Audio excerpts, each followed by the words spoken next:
Mesdames, Messieurs, bienvenue à ces 19h sur les antennes de Numérica Télévision. Le sommaire, Henri Mova-Sakani, c'est le nouveau patron de l'Intérieur. Il a été nommé vice-premier ministre et ministre de l'Intérieur et Sécurité par ordonnance présidentielle en remplacement d'Emmanuel Ramazani Shadari, qui est Henri Mova. Deux éléments de réponse dans ce journal.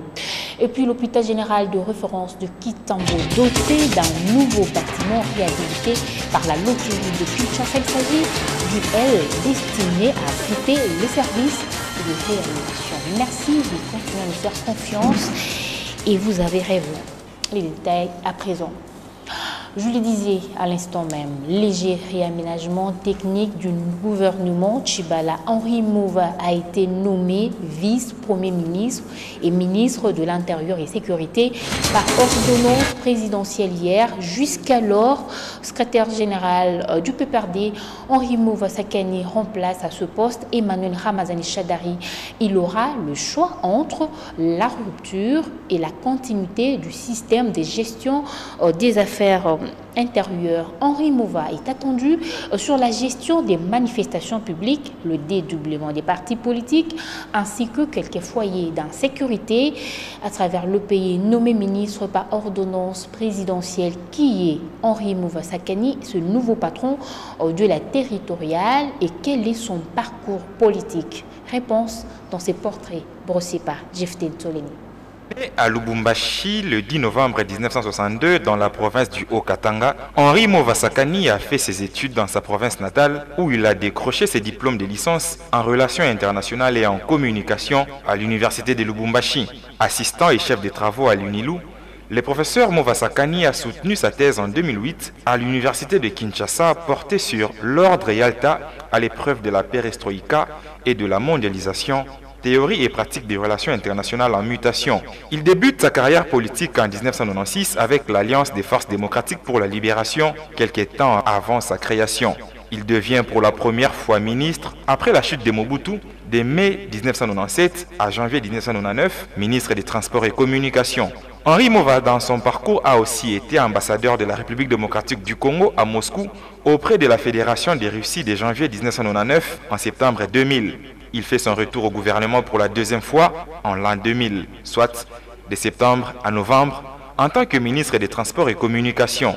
Il a par la suite assumé successivement les fonctions des ministres des Affaires foncières, de l'Environnement et du Développement touristique. En 2005, Henri Mova-Sakani est nommé ministre à l'Information et Presse et quitte le gouvernement en 2007. Co-fondateur du PPRD, le 15 mai 2015, Henri Mova-Sakani est nommé par le chef de l'État secrétaire général du PPRD. Professeur des universités, Henri Mova est l'auteur de plusieurs publications dans différents domaines, dont les principales sont la science des relations internationales, essais sur les statuts et l'autonomie épistémologique d'un domaine de recherche, ou encore communication sociale et politique, une perspective panoramique des savoirs. 11 ans après avoir quitté le gouvernement, Henri Mova-Sakani est de retour, cette fois-ci en tant que vice-premier ministre en charge de l'Intérieur. Au quartier général de la MONUSCO, les derniers accrochages entre les FARDC avec l'armée rwandaise, le rapport des violations des droits de l'homme en RDC au mois de janvier, ainsi que l'appel à manifester pacifiquement du comité laïque de coordination ce dimanche 25 février. Ces sujets étaient au menu des échanges de la conférence hebdomadaire de la mission onusienne avec la presse ce mercredi. Compte rendu à Mendimoni. Lors de ce compte rendu de l'actualité des Nations Unies au Congo démocratique, cette alerte de l'UNICEF: chaque année en RDC, 96 000 enfants meurent avant d'atteindre un mois, ce qui place les pays dans la liste de ceux les plus touchés par la mortalité néonatale. Solution: il faut entre autres former et gérer médecins, infirmiers et sages-femmes spécialisés aux soins maternels et néonatals. Au chapitre sécuritaire, l'échange MONUSCO-Presse s'est aussi penché sur les derniers incidents ayant mis aux prises l'armée rwandaise à celle de la RDC. À la question de savoir ce qu'il en est à ces jours, à la mission onusienne, on dit attendre les résultats de la commission conjointe sous-régionale mise sur pied pour élucider l'affaire. Et une enquête est actuellement en cours. Les résultats de l'enquête ne sont pas encore communiqués. Il est de la responsabilité de l'enquête de l'équipe d'enquête d'en communiquer les conclusions à qui de droit. Présent dans la salle, le Bureau conjoint des Nations Unies aux droits de l'homme a donné la tendance des violations enregistrées au cours du mois de janvier. 744 cas au total contre les 748 enregistrés en décembre. Ce nombre reste néanmoins supérieur à la moyenne mensuelle de 2017 qui était de l'ordre de 548 violations par mois, ainsi que celle du dernier trimestre 2017 qui était de 730 violations. Les agents de l'État sont responsables encore de 60% de ces violations de l'exécution extrajudiciaire d'au moins 49 personnes. Les groupes armés sont quant à eux responsables de 40% des violations, dont les exécutions sommaires de 77 personnes. Autre sujet abordé, l'appel à la marche du comité laïque de coordination. La mission onusienne en appelle les manifestants et les autorités à garantir dans les calmes la liberté d'expression et des manifestations telle que consacrée par la Constitution de la République démocratique du Congo. Arrivée le 9 février à Kinshasa, la nouvelle représentante spéciale du secrétaire général des Nations Unies, Leila Zerougi, poursuit ses consultations avec les autorités congolaises, la communauté diplomatique ainsi que les représentants de la société civile.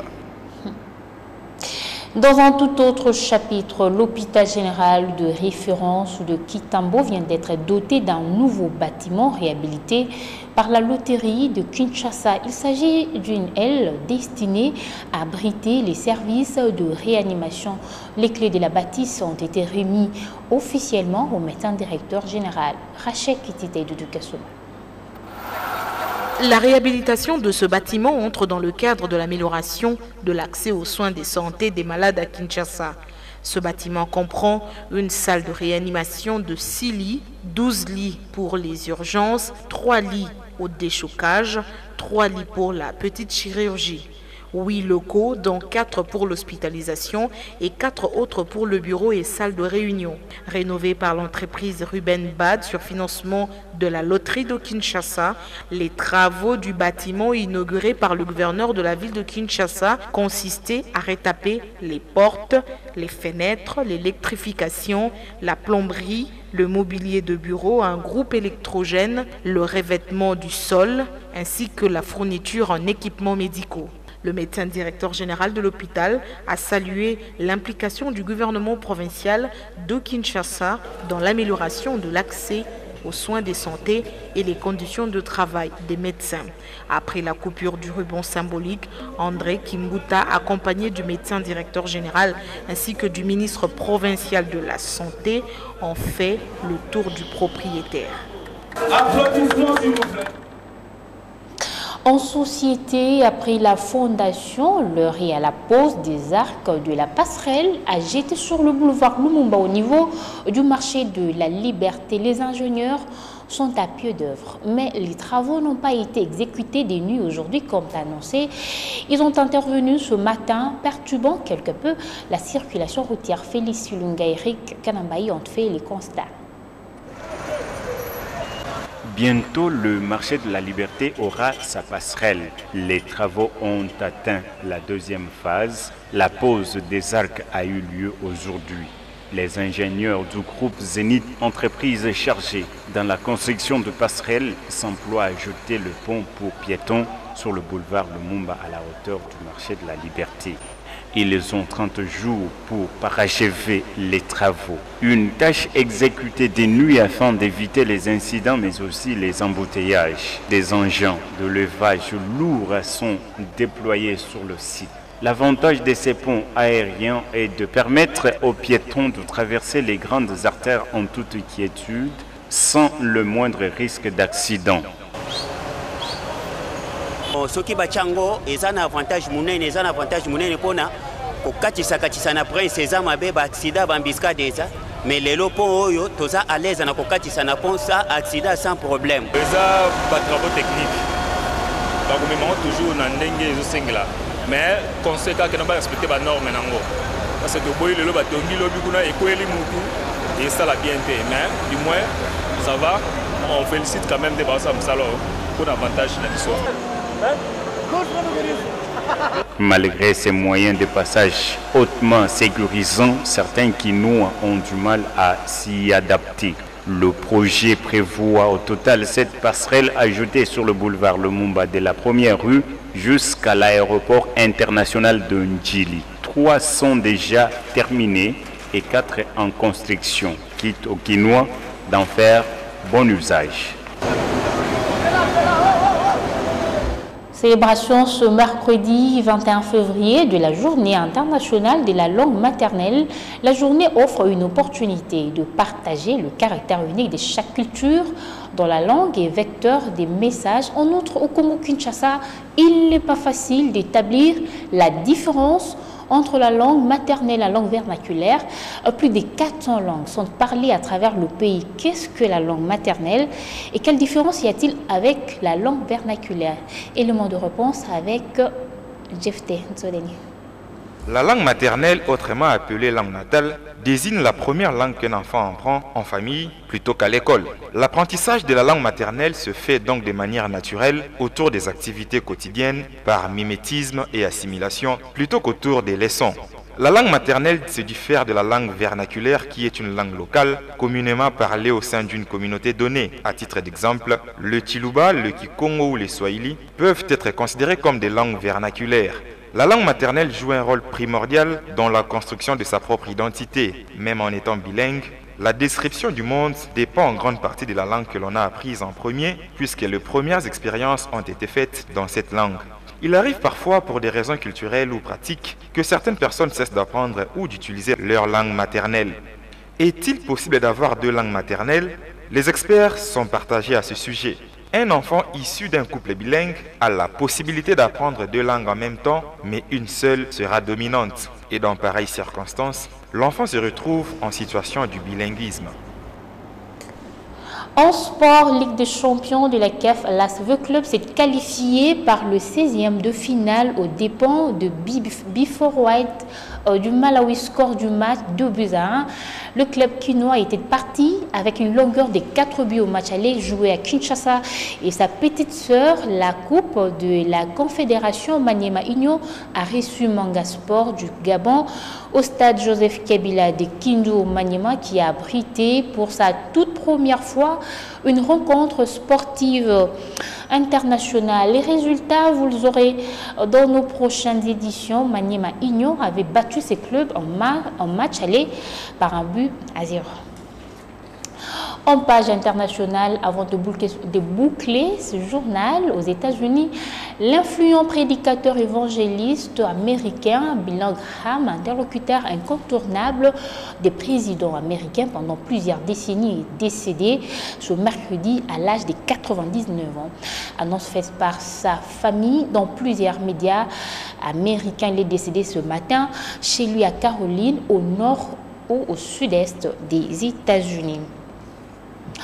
Mesdames, Messieurs, avant de vous quitter, les rappels des titres. Henri Mouva Sakani, c'est le nouveau patron de l'Intérieur. Il a été nommé vice-premier ministre et ministre en charge de l'Intérieur par ordonnance présidentielle en remplacement d'Emmanuel Ramazani. Plutôt, on va noter aussi que le nouveau patron de la territoriale fut ambassadeur de la Belgique avant d'être nommé secrétaire général Beauvant au nouveau ministre en charge de l'Intérieur et sécurité. L'hôpital général de référence de Kitambo doté d'un nouveau bâtiment réhabilité par la loterie de Kinshasa. Il s'agit d'une aile destinée à abriter les services de réanimation. C'est par ces titres, mesdames, messieurs, que nous mettons fin à ce journal. Merci de l'avoir suivi. Très bon suite de programme sur nos antennes. Au revoir.